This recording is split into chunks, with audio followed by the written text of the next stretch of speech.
Bem, amigos, meus queridos alunos, estamos aqui de volta para continuarmos, o nosso estudo, nossa aula da disciplina Panorama do Novo Testamento, que faz parte do livro de Teologia Bíblica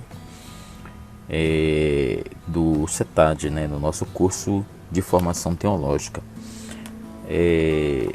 Esse curso, como já temos falado, é promovido pelo CETAD, que é o Seminário Teológico da Assembleia de Deus em Belém, a nossa igreja mãe, e pelo PEC, que é o Programa de Educação Cristã Continuada da Igreja. Como temos falado, é a área da igreja de apoio ao setor de educação da igreja. É o órgão que edita os livros do nosso curso, bem como todas as revistas e livros de apoio dos estudos da Escola Bíblica Dominical. Eu sou o professor George Fernandes, sou teólogo, administrador, pedagogo, pastor, auxiliar na igreja em Belém e também coordenador acadêmico do seminário do CETAD, Seminário Teológico da Assembleia de Deus em Belém. Continuando o nosso estudo Novo Testamento, livro por livro, chegamos agora nessa aula número 5, dando continuidade na sequência ao livro de Atos dos Apóstolos. Um dos privilégios muito grande que temos de possuirmos a palavra do Senhor, a Bíblia como um todo. Estudamos nesse livro de Teologia Bíblica já o Antigo Testamento todo e estamos agora no livro de Atos, no Novo Testamento. Não me refiro ao fato de detê-la, essa palavra que temos estudado, apenas como um livro qualquer, mas o deixarmos o nosso coração nas mãos do Senhor, tendo a expectativa daquilo que Ele pode e quer fazer em nós. Sabemos que a palavra do Senhor é viva, que não há nenhuma ocasião em que venha nos aproximar delas sem que Ele nos fale. E toda vez que nós estudamos ela, Ele sempre fala conosco, pois assim está registrado nas Escrituras, no Evangelho segundo Mateus, capítulo 4, versículo 4, que diz assim: nem só de pão viverá o homem, mas de toda a palavra que procede da boca de Deus. Vamos estudar a partir de agora o livro de Atos dos Apóstolos. Vamos a partir de agora falar apenas Atos, para facilitar nossa apresentação. E vamos estudar Atos a fim de trazer algumas informações importantes. Mas há uma diferença muito grande entre conhecer os fatos e conhecer aquilo que o Senhor realmente deseja nos ensinar por meio da palavra. Que nesse momento você possa deixar o seu coração no coração do Senhor. Que você tenha fome de conhecê-lo. Que por meio da unção do Espírito Santo você seja edificado, consolado, exortado, em nome de Jesus. Amém. Essa é a oração inicial para começarmos os estudos desse livro. De todos os livros do Novo Testamento, dos 27 livros, o livro de Atos dos Apóstolos, ou simplesmente Atos, como vamos nos referir agora, ocupa uma posição singular, uma posição ímpar. É o único que tenta apresentar uma narrativa histórica dos tempos imediatamente seguintes à ascensão de Jesus Cristo. Vale ressaltar que esse livro é o segundo volume de uma obra de 2 volumes, composta pelo Lucas, o médico amado. O primeiro volume é um evangelho, onde se encontra a história do fundador do cristianismo, que foi o Senhor Jesus Cristo. O segundo volume inicia-se onde o primeiro terminou. A informação encontrada nele não se encontra em nenhum outro livro do Novo Testamento. Alguma informação pode ser colhida das epístolas acerca da igreja primitiva, mas é somente quando colocamos essas epístolas dentro da estrutura de Atos que podemos reconstruir, até certo ponto, a história da igreja primitiva, da igreja que emergia naquele momento histórico. Muita coisa do Novo Testamento que lemos só é entendível quando nós colocamos em paralelo com a vista à luz dos cenários históricos que encontramos no texto de Atos. Sem este livro, não teríamos quase nenhum registro dos acontecimentos ligado à expansão do cristianismo após a ressurreição e ascensão de Jesus Cristo. Atos dos Apóstolos forma uma ponte entre os evangelhos e as epístolas. O evangelho prevê a igreja e as epístolas pressupõem a igreja. O livro de Atos foi escrito para descrever o surgimento e desenvolvimento da igreja. Atos, juntamente com as epístolas de Paulo e até as outras epístolas gerais, são nossas únicas fontes de estudo do cristianismo primitivo. E como tal, o valor do livro de Atos é evidente para nós. O livro de Atos foi escrito por volta dos anos 60, mais aproximadamente entre os anos 60 e anos 62. O tema principal da obra é a obra do Espírito Santo na história terrena do cristianismo. É a expansão da igreja. As palavras-chave que encontramos no livro é Jesus, Espírito Santo, ressurreição, apóstolo, igreja. São palavras-chave que compõem, nós encontramos essas palavras ao longo de toda a narrativa do livro. O livro de Atos é de autoria geralmente atribuída a Lucas, que pode ser vista como a segunda parte do Evangelho de Cristo, conforme falamos um pouco no início dessa aula. Este livro mostra como é que os discípulos recebem o Espírito Santo e se tornam testemunhas de Cristo. Por isso que se diz que Atos dos Apóstolos é chamado por alguns o livro do testemunho. Este testemunho é a pregação e a vivência dos discípulos de Jesus que anunciam a palavra e reúnem o povo na força do Espírito Santo para fazer que a missão de Cristo continue. No capítulo 1, versículo 8, temos assim: mas receberei poder ao descer sobre vós o Espírito Santo e sereis minha testemunha, tanto em Jerusalém como em toda a Judeia e Samaria e até os confins da terra. O livro de Atos é o 44º livro da Bíblia. Da Bíblia toda, o 5º livro do Novo Testamento. Tem 28 capítulos, aproximadamente 1.007 versículos, 24.250 palavras, 75 interrogações, 21 profecias do Antigo Testamento que foram cumpridas literalmente. Temos ainda 20 novas profecias.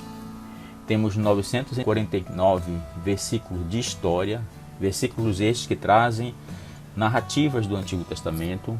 Temos também curiosidades como 49 versículos de profecias que já foram cumpridas e 14 versículos de profecias que ainda não foram cumpridas.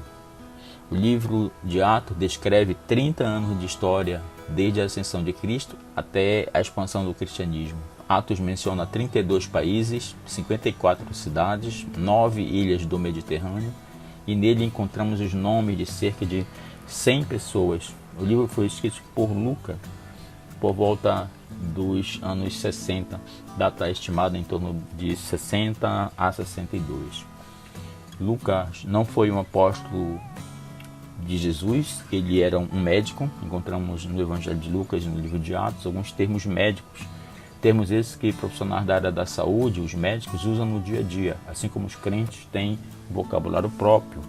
É fácil reconhecer um crente pelo modo de falar, assim também é fácil reconhecer alguns profissionais com o modo de se referirem nos seus termos específicos das suas áreas.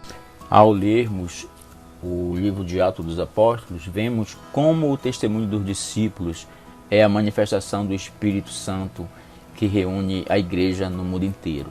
O livro tem um dinamismo, começa em Jerusalém, onde Cristo foi morto, onde ele ressuscitou e onde agora ele está subindo ao céu. Os discípulos irão dar testemunho do Cristo, pregar, servir e fazer comunidades em Jerusalém, depois na Samaria, na terra de Israel e de lá para o mundo inteiro. Isso é o plano do livro de Atos dos Apóstolos. O testemunho que começa em Jerusalém vai chegar até a cidade de Roma. Dois grandes personagens são encontrados em Atos, Pedro e Paulo, chegando até as proximidades da terra que na época era Roma, a cidade capital do império, o centro do mundo sob vários aspectos. Lá o evangelho tornar-se-ia um evangelho universal, após penetrar em toda a extensão do Mediterrâneo.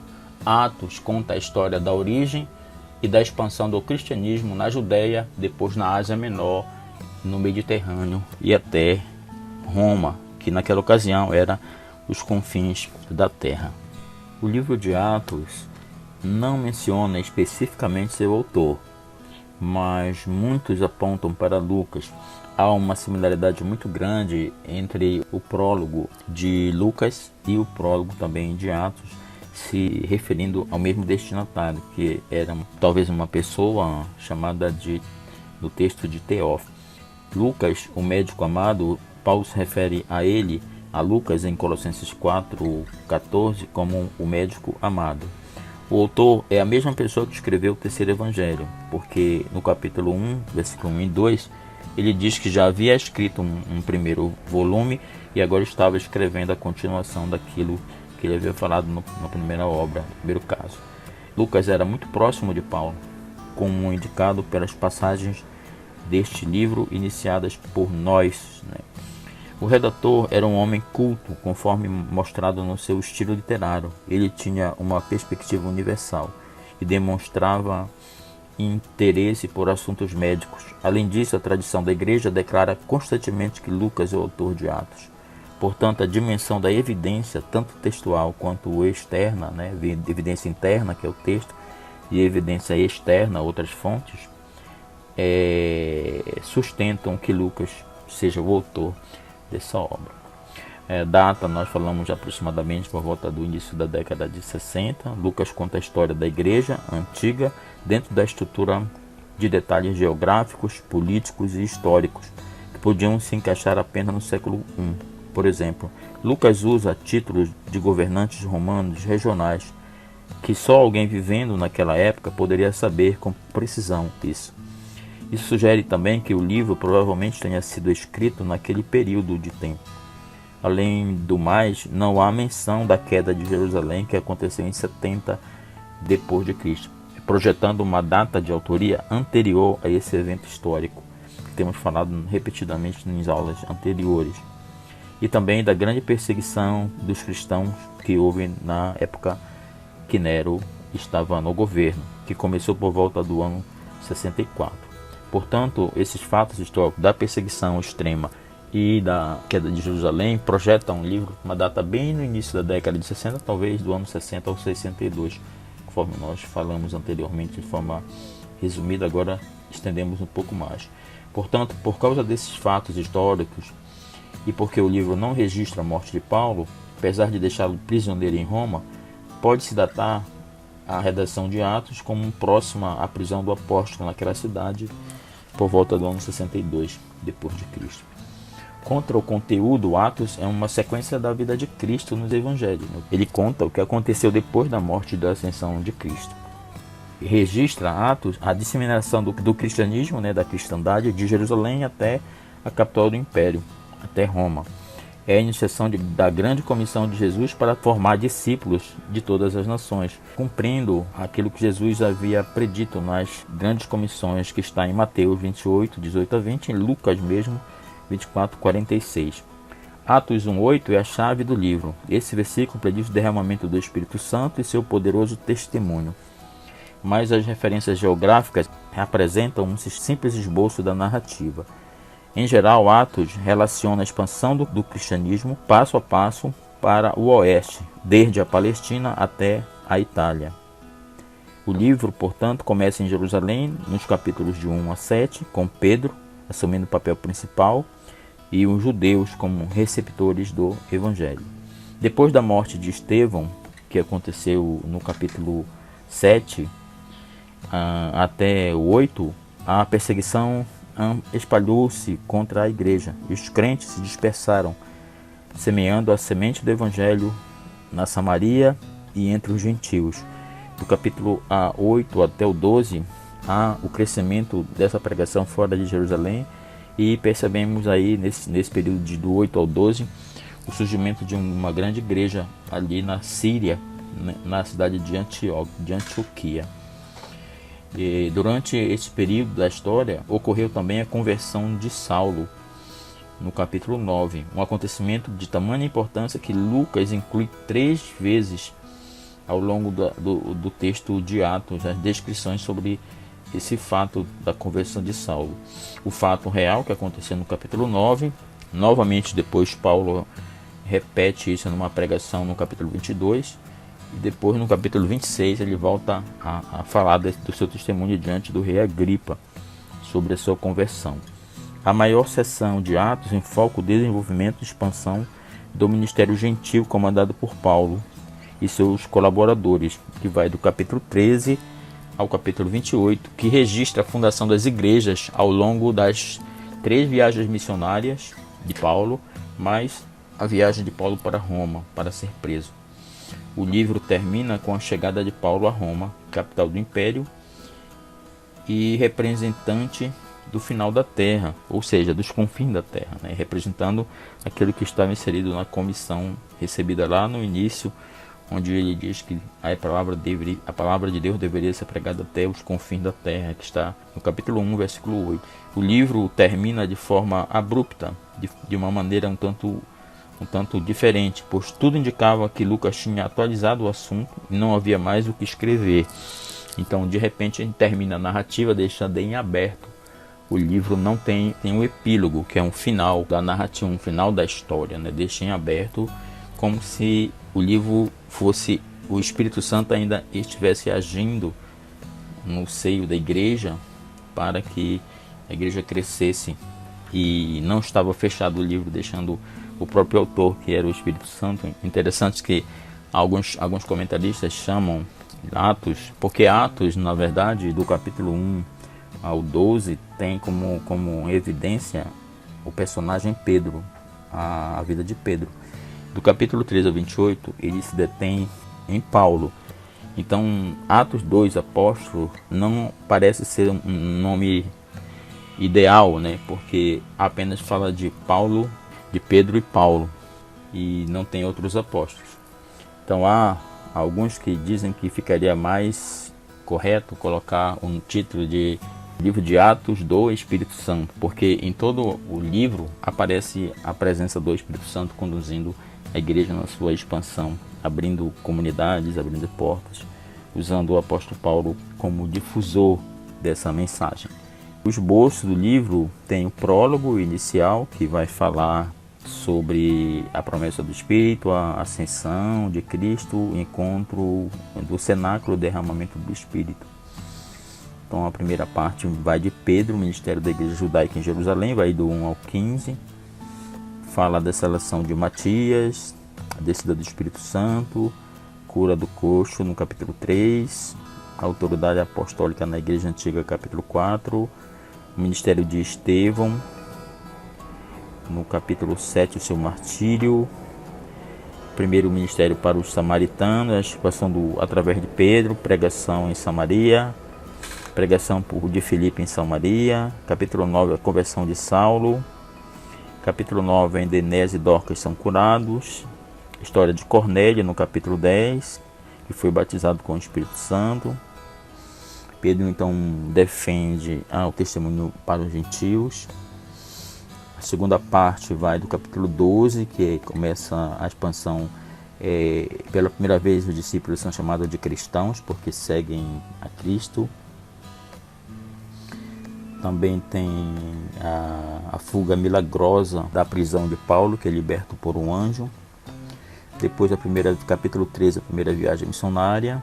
Segunda viagem missionária. 15, concílio em Jerusalém. Capítulo 15, começa a segunda viagem missionária. Depois a terceira viagem, no capítulo 18.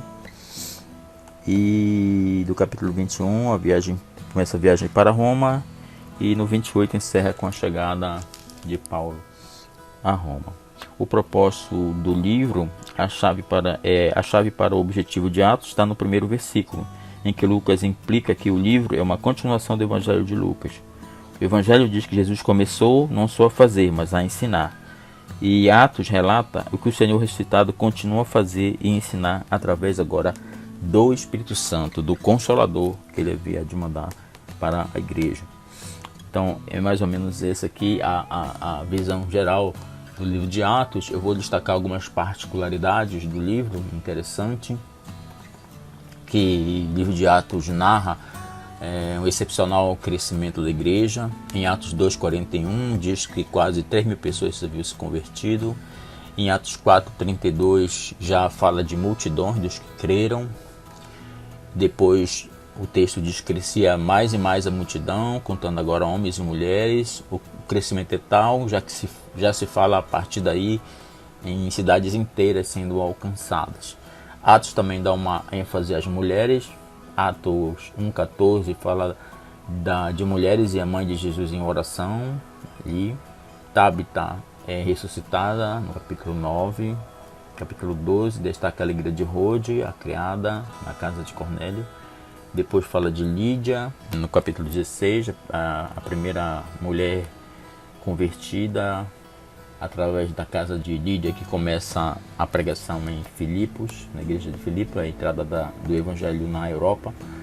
E fala também no capítulo 18 de Priscila, a fazedora de tendas, que ajudava. Aquela e Priscila foi um casal que ajudou muito Paulo em Corinto. Atos também dá ênfase à graça divina, né? A palavra graça não é utilizada em Mateus e Marcos. João usa apenas 4 vezes a palavra graça. Lucas utiliza a palavra graça 8 vezes no seu evangelho e 16 vezes no livro de Atos. Lucas quis demonstrar que o evangelho se propagou da Palestina, de Jerusalém para Roma, no capítulo de 1-6, no capítulo de 7-10 por toda a Palestina, e do capítulo de 11-13 até Antioquia. E chega na Ásia Menor e na Galácia, do capítulo 14-16. E então, de 17-20 alcança a Europa, e de 20-28 narra a viagem de Paulo para Roma, na chegada do Evangelho a Roma. Chegada do Evangelho de Paulo a Roma, desculpe, o Evangelho, quando Paulo chegou em Roma, já havia igrejas. Logo, é provável que tenha chegado o Evangelho em Roma a partir daquelas pessoas que estavam no dia de Pentecostes, em Atos 2, e voltaram para Roma com a mensagem e podem ter já aberto obras ali naquela cidade. Atos também tem ênfase nas narrativas, narra cerca de 30 anos da história, dos primórdios do cristianismo, que começou de cerca de 33 a 63, ali nesse período todo. Quase metade do livro de Atos tem Paulo como personagem, e 1/3 trata das atividades de Pedro. E o principal interesse teológico da obra é a doutrina do Espírito Santo e a redenção. Tá? Eu vou falar um pouquinho aqui das 3 viagens missionárias, né, de Paulo. Só um breve relato e resumão geral. Paulo, na primeira viagem, ele visitou 10 cidades na primeira viagem. A referência bíblica da primeira viagem, do capítulo 13 e o 14. Companheiros de viagem de Paulo foram Barnabé e João Marcos. Marcos foi até Perge. Depois ele abandonou Barnabé e Saulo e voltou para Antioquia. O período da viagem durou 2 anos. Igrejas foram fundadas na Galácia, Perge, Antioquia da Pisídia, Icônio, Listra e Derbe. A distância percorrida nessa primeira viagem foram 1.900 quilômetros aproximadamente, de quase 2.000 quilômetros na primeira viagem. A segunda viagem aconteceu em Atos de 15 até o 18. Eles percorreram 22 localidades. Eles andaram em quase 3 continentes, né? Oriente Médio, a Ásia Menor e a Europa. Ida e volta, no total de 22 cidades, localidades foram visitadas por Paulo. Foram companheiros nessa segunda viagem Silas, Timóteo e Lucas. A viagem durou 3 anos. Foram fundadas as igrejas de Tarso, Troade, Filipos, Tessalônica, Bereia, Antípolis, Apolônia, Corinto e Éfeso. Eles andaram um total de 3.500 quilômetros de distância nessa segunda viagem. A terceira viagem é narrada do capítulo 18 ao capítulo 21 de Atos. Tem como referências bíblicas do capítulo 18 ao 21, como falamos. Eles visitaram cerca de deixa eu ver aqui, cerca de 29 localidades foram percorridas. Eles visitaram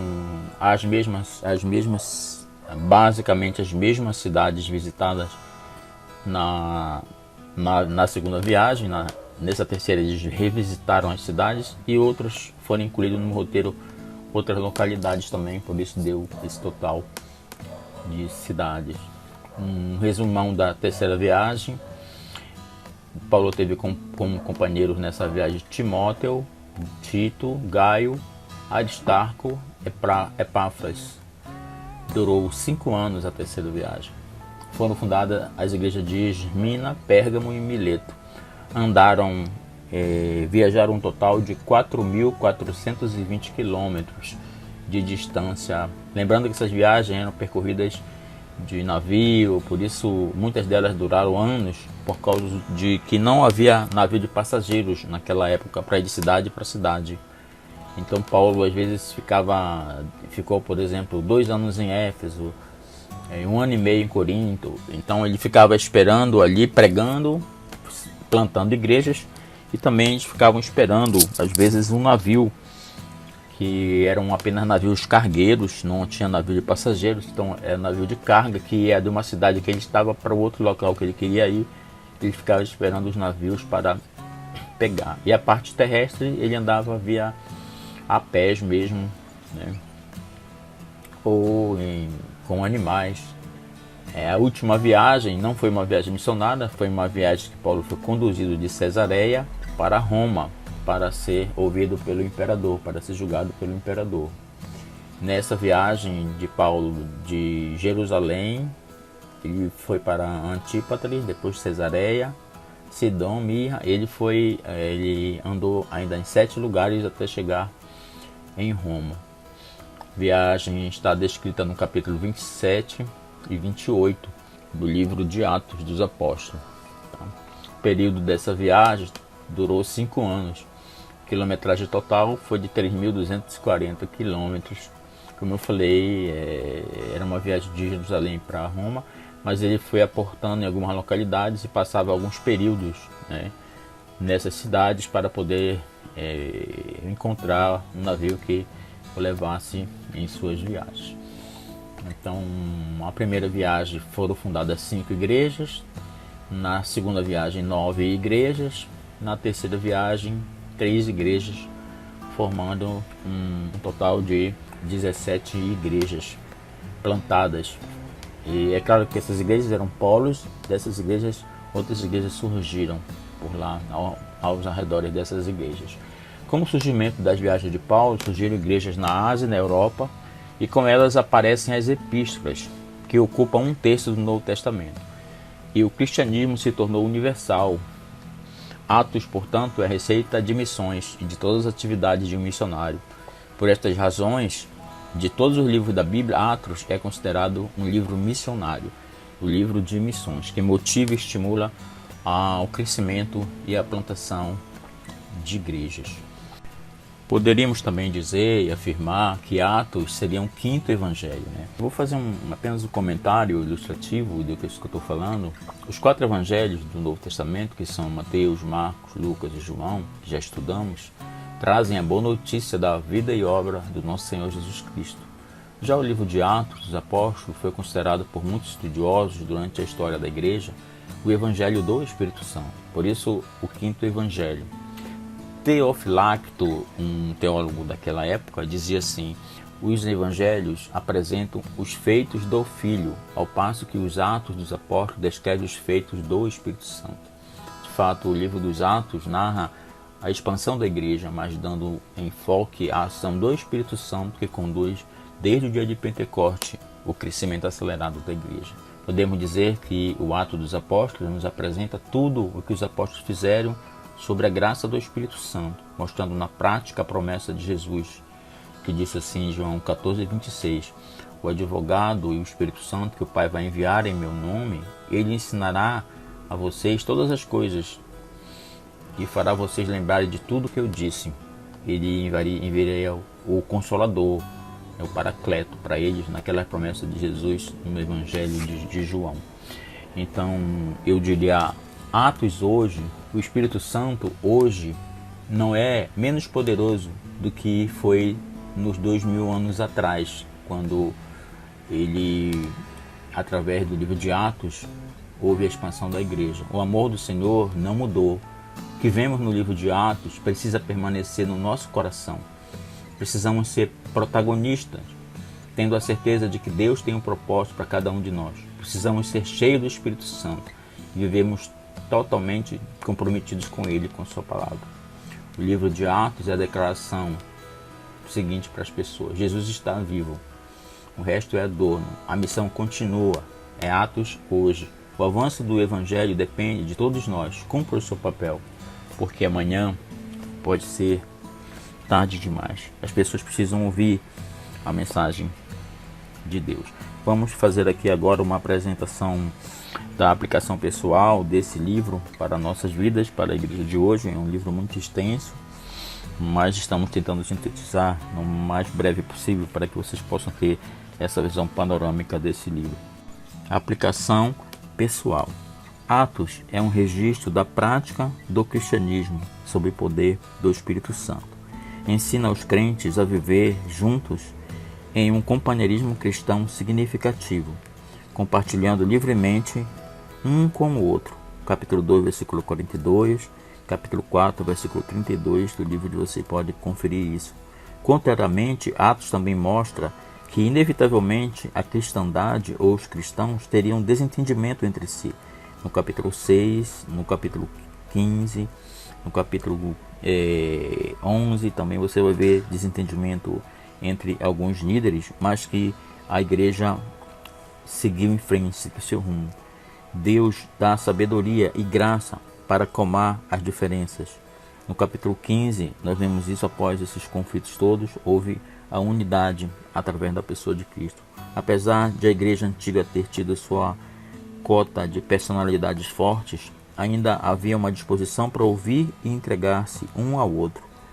Provavelmente a característica mais destacada dos cristãos antigos fosse seu poder espiritual.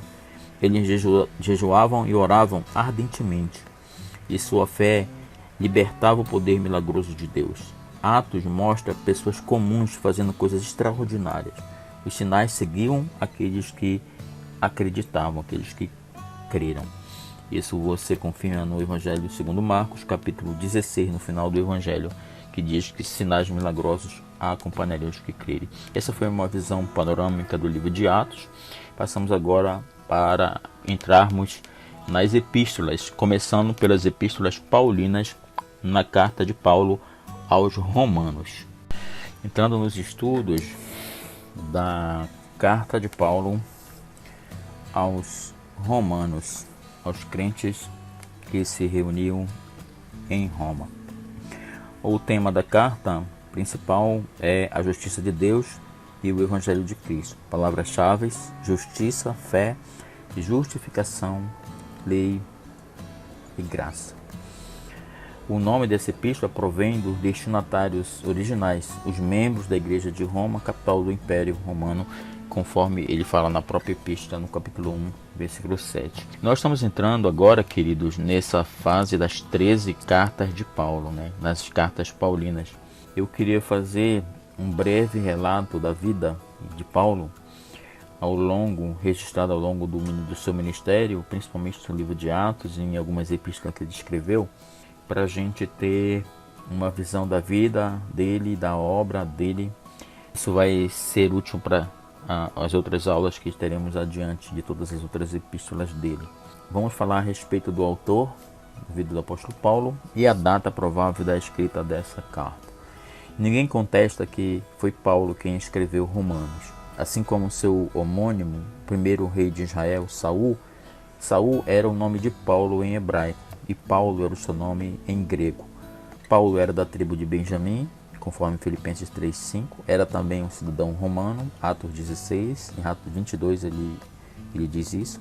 Paulo nasceu aproximadamente na mesma época que Cristo, em Tarso, um pouquinho mais além, tipo assim, 5 anos depois que Jesus nasceu, 5 anos depois de Cristo aproximadamente, ele deve ter nascido. Se ele fala Em Atos 9 fala um pouquinho sobre isso. A importante cidade da Grécia, Tarso, é uma província romana da Cilícia. Isso está no capítulo 21 de lá, localiza na Ásia Menor, que hoje é a atual Turquia. Ele passou grande parte da sua vida em Jerusalém como aluno do renomado mestre Gamaliel, capítulo 22 de Atos. Assim como seu pai, Paulo era fariseu, e ele se dizia ser fariseu dos fariseus, era membro dessa rígida seita judaica. Ele fala isso aos Filipenses, capítulo 3, versículo 5.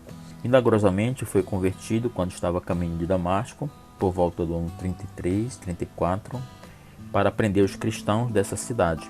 Paulo imediatamente começou a pregar o evangelho ali mesmo no capítulo 9. Após quase não escapar com vida de Damasco, Paulo passou 3 anos na Araia Nabateia, no sudeste do Mar Morto, numa região desértica. Ele escreveu isso na Epístola aos Gálatas, capítulo 1. Durante esse tempo, recebeu muito da sua doutrina por meio de revelação diretamente do Senhor. O capítulo 1 do livro de Gálatas registra que ele recebeu diretamente as mensagens de Cristo. Mais do que qualquer outra pessoa, Paulo foi o responsável pela disseminação do cristianismo por todo o Império Romano. Ele fez 3 viagens, que estudamos no livro de Atos, 3 viagens missionárias, ao longo de todo o mar Mediterrâneo, pregando de maneira incansável o evangelho que antes havia procurado destruir.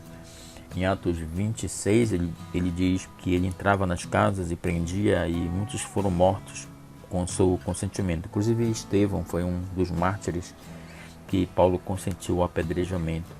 Quando voltou para Jerusalém, levando uma oferta para o necessitado da igreja local, foi falsamente acusado por alguns judeus, está no capítulo 21 de Atos. Foi brutalmente espancado pela multidão enraivecida e preso pelos romanos.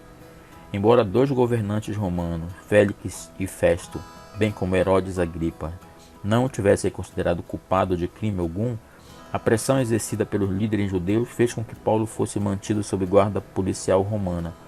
Depois de 2 anos preso, o apóstolo exerceu seus direitos de cidadão romano e apelou para César, após uma desgastante viagem, durante o qual houve uma terrível tempestade de 2 semanas que culminou num naufrágio. Paulo chegou a Roma, finalmente livre por um curto período de ministério. Ele foi preso novamente e martirizado em Roma por volta do ano 65, 67. Embora fisicamente fraco, Paulo possuía uma força interior que lhe era concedida pelo poder do Espírito Santo. A graça de Deus era o suficiente para atender todas as suas necessidades, o que permitiu que esse nobre servo de Cristo terminasse com êxito sua carreira espiritual.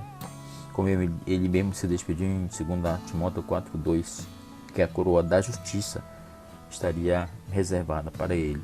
Paulo escreveu a Epístola aos Romanos em Corinto, provavelmente, conforme indicam as referências a Febe, Romanos 16, versículo 1, Sencreia, aeroporto de Corinto, Gaio, em 16:21, e Erasto, Romanos 16:23, todos os quais estavam ligados a Corinto. Todos esses personagens citados na própria carta aos Coríntios estavam ligados a Corinto. Então isso nos faz uma inferência de que ele possa ter escrito essa carta de Corinto durante a sua viagem, a sua terceira viagem.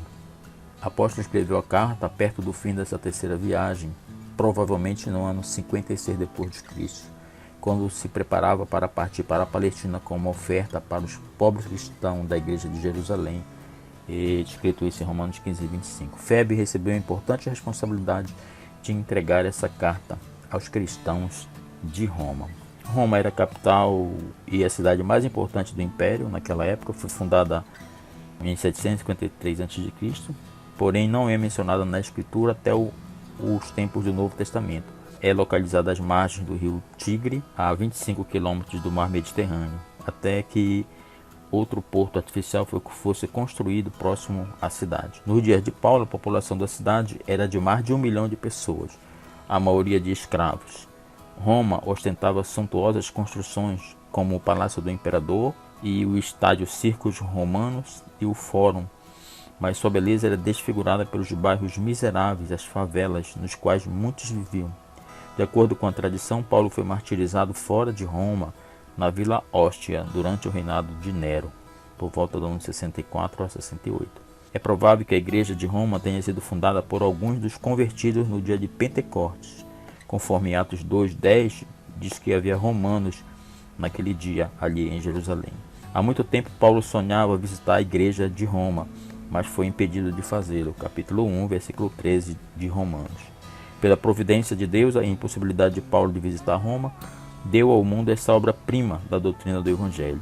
O principal propósito de Paulo ao escrever esta epístola aos Romanos era ensinar as verdades do Evangelho a respeito da graça para os cristãos que nunca haviam recebido instrução dos apóstolos.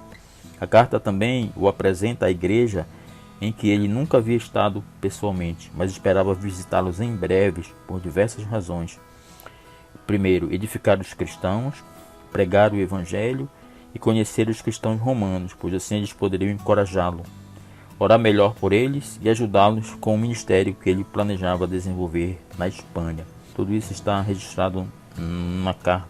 Diferentemente de suas outras epístolas, a razão pela qual Paulo escreveu não foi de corrigir uma teologia incorreta ou repreender uma maneira profana. A igreja de Roma era doutrinariamente sadia, entretanto, como todas as igrejas, necessitava dos ricos ensinamentos doutrinários e práticos que essa carta oferece. Então foi uma carta de estudo, uma carta onde Paulo apresenta um sistema de doutrinas cristãs definitivamente elaborado. É uma carta que possui 16 capítulos e muito densa em teologia, muito densa em informações teológicas. Paulo escreveu essa carta para apresentar aos irmãos de Roma o sistema básico da salvação a uma igreja que nunca antes tivera um apóstolo como doutrinador. Buscava explicar o relacionamento entre judeus e gentios dentro do plano global da redenção traçado por Deus. Os cristãos judeus estavam sendo rejeitados pelo grupo maior de gentios da igreja. Capítulo 14, versículo 1, você vê essa situação.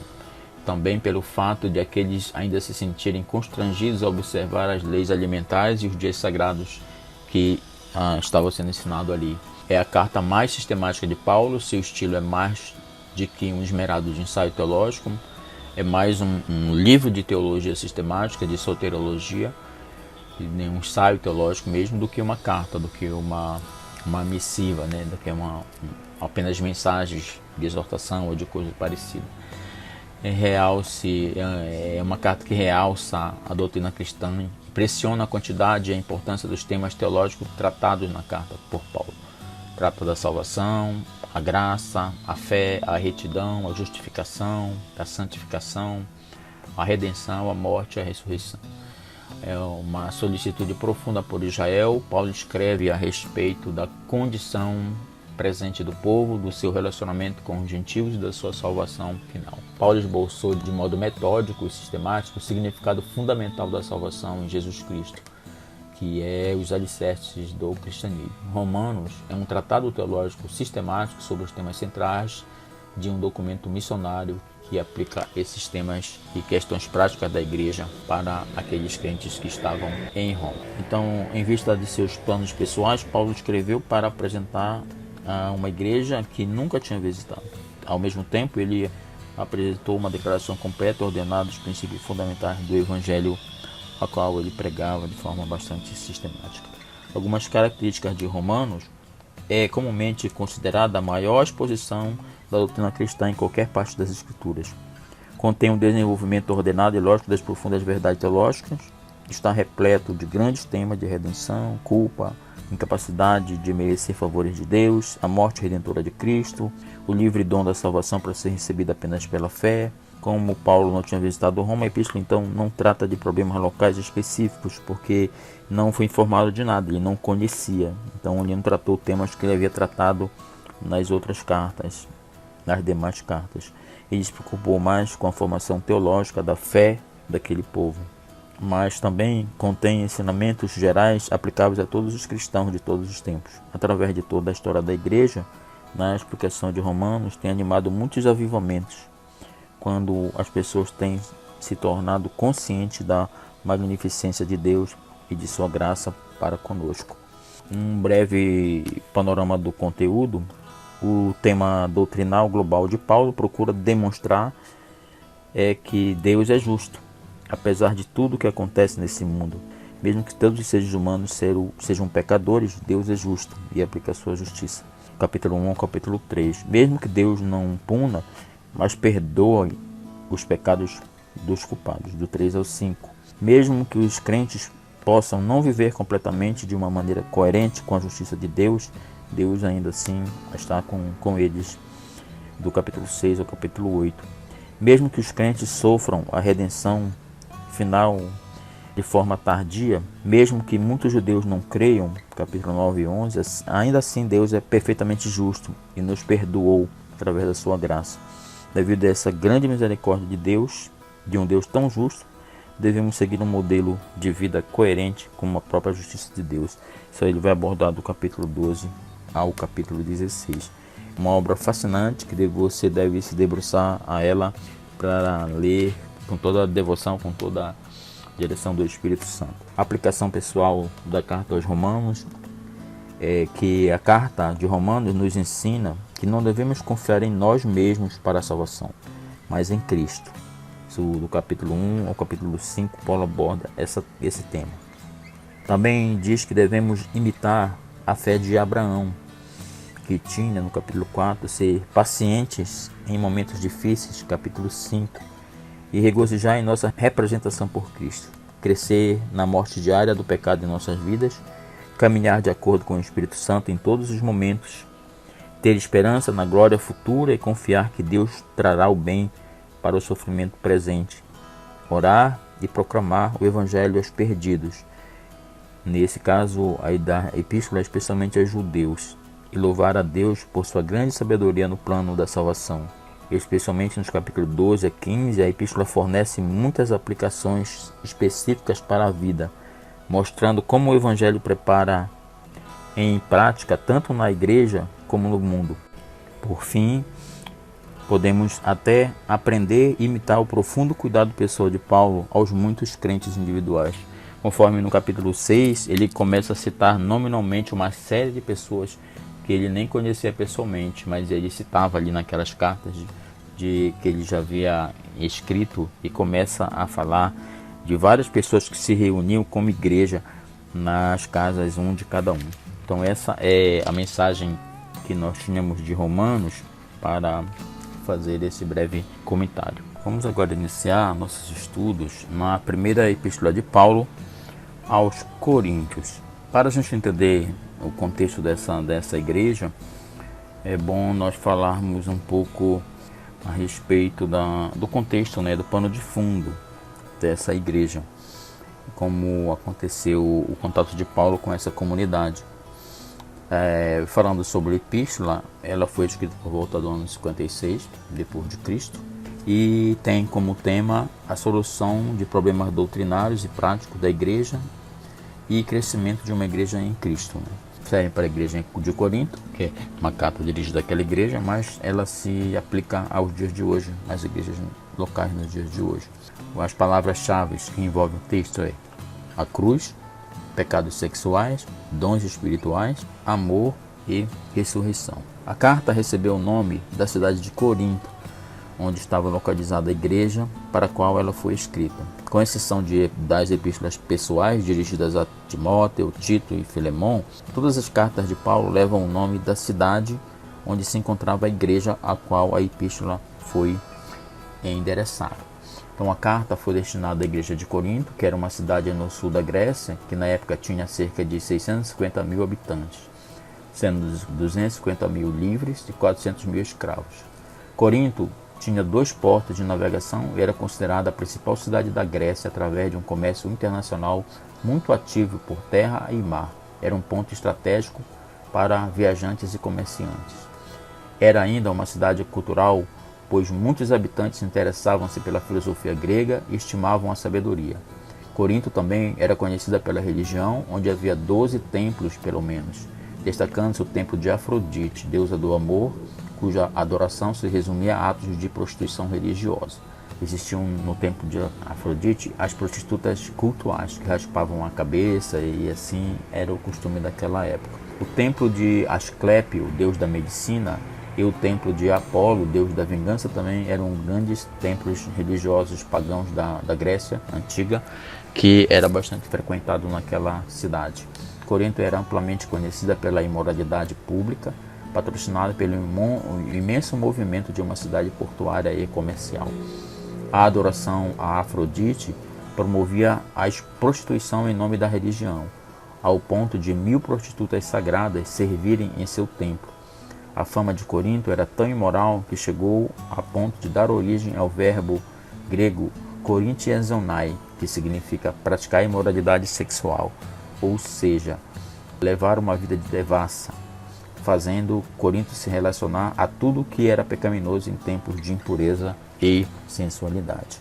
A mensagem da carta: em um ambiente como o de Corinto, a igreja de lá se encontrava com vários problemas mundanos, destacando-se a imoralidade, a sensualidade, a divisão, os litígios, o abuso da ceia do Senhor, problemas nos casamentos, problemas com alimentos consagrados a ídolos, mau uso dos dons espirituais e possíveis falsas doutrinas sobre a ressurreição. Paulo então escreve a carta para corrigir uma igreja que havia se tornado mundana e carnal, devido a uma má influência que trouxe de fora para dentro da igreja. A influência da cultura influenciou profundamente no comportamento dos membros daquela igreja. Então Paulo escreve a carta com o objetivo de alertar e doutrinar as pessoas sobre aquilo que estava acontecendo na comunidade de Corinto. Um pouco do relato histórico dessa comunidade de Corinto. A igreja em Corinto foi fundada pelo próprio Paulo na sua segunda viagem missionária. Está no capítulo 18 de Atos. Como sempre, seu ministério começou na sinagoga, onde era auxiliado por 2 cristãos judeus, Priscila e Áquila, com os quais morou por algum tempo e os quais foram seus companheiros de profissão, que era fazedor de tendas. Logo em seguida, Silas e Timóteo juntaram-se a eles em Corinto, e Paulo então começou a pregar ainda mais intensamente na sinagoga.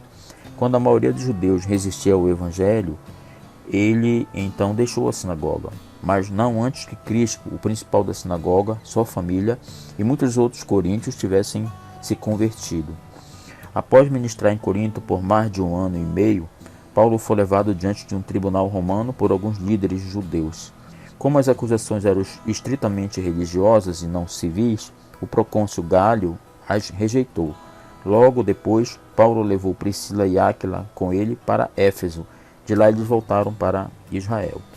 Incapaz de romper totalmente com a cultura da qual vinha, a igreja em Corinto era excepcionalmente faccionária, o que demonstrava sua carnalidade e imaturidade. Depois de o talentoso Apolo ter ministrado lá na igreja de Corinto por algum tempo, alguns dos seus admiradores estabeleceram um grupo fechado que tinha pouco a ver com o restante da igreja.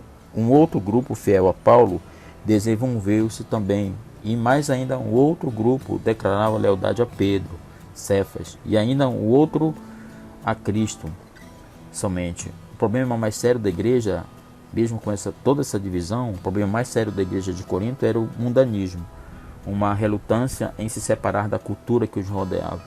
A maioria dos cristãos não conseguia deixar de maneira consistente sua conduta antiga, egoísta, imoral e pagã.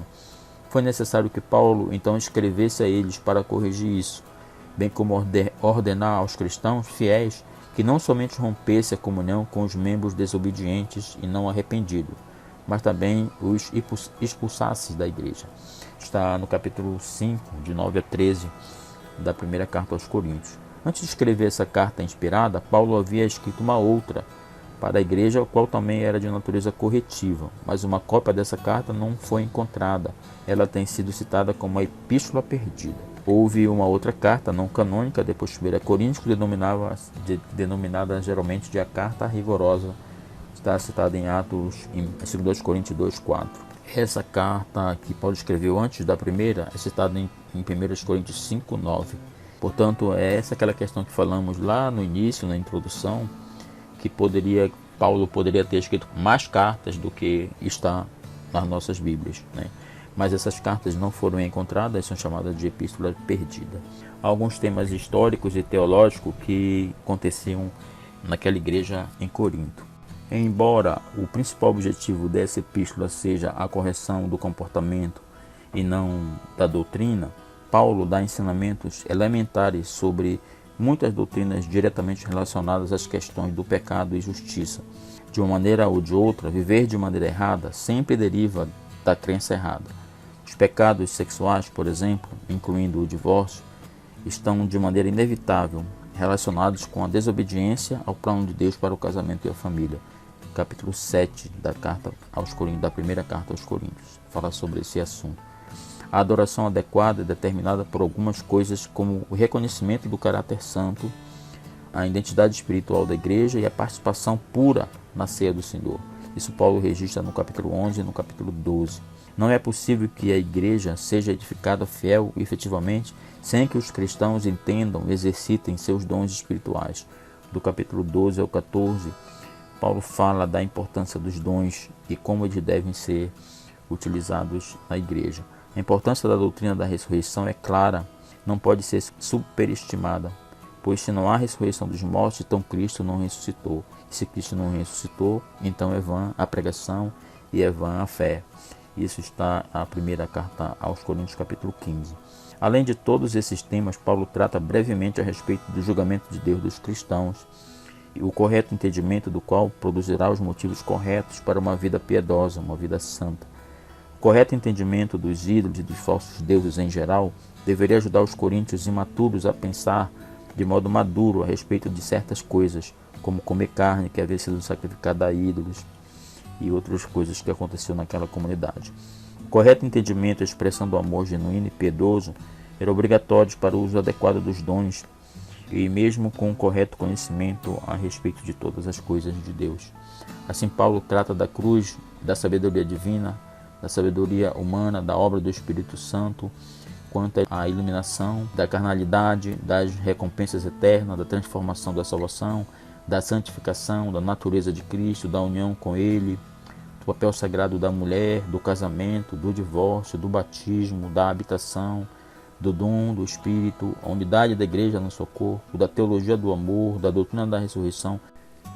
Tudo isso estabelece a verdade fundamental para um comportamento piedoso de todos os cristãos. Apenas reforçando, a carta consiste na resposta de Paulo a 10 problemas separados, que eram um espírito sectário, um espírito de divisão, incesto que acontecia na igreja, processos que aconteciam litigiosos que haviam na comunidade, fornicação, que é prática de sexo de abominação sexual, casamento, divórcio, ingestão de alimentos oferecidos a ídolos, uso do véu, a ceia do Senhor, dons espirituais e a ressurreição do corpo. Isso eram temas que Paulo abordou nessa carta, temas muito relevantes para a igreja de hoje.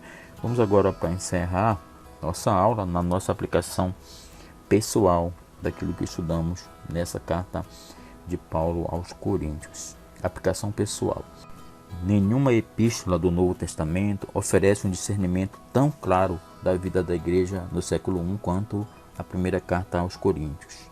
Nela, Paulo dá instruções honestas para problemas morais e teológicos como o sectarismo, imaturidade espiritual, disciplina da igreja, diferenças éticas, o papel do sexo e o uso adequado de dons espirituais.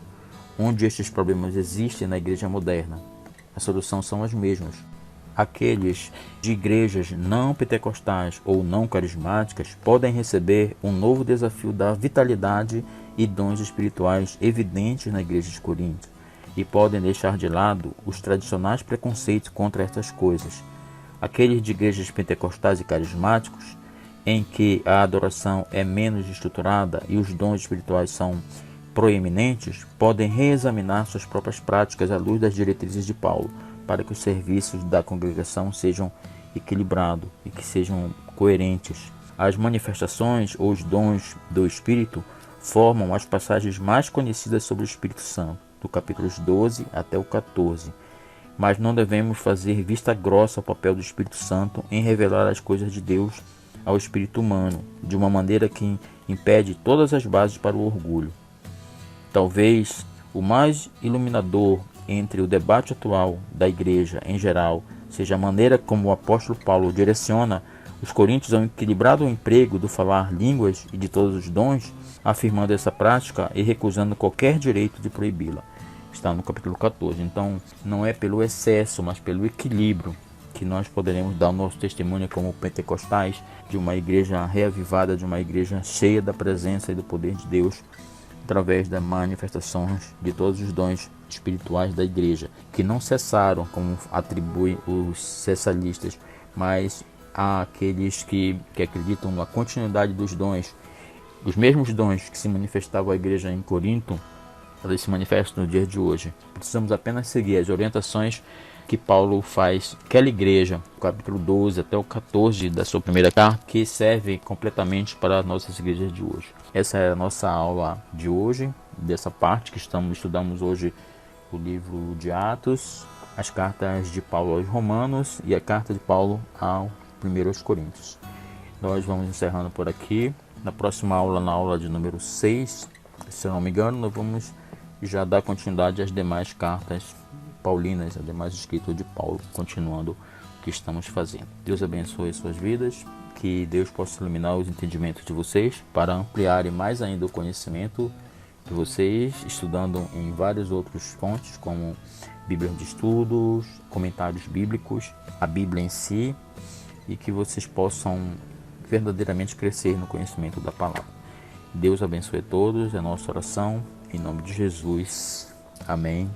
Amém. E até a próxima aula.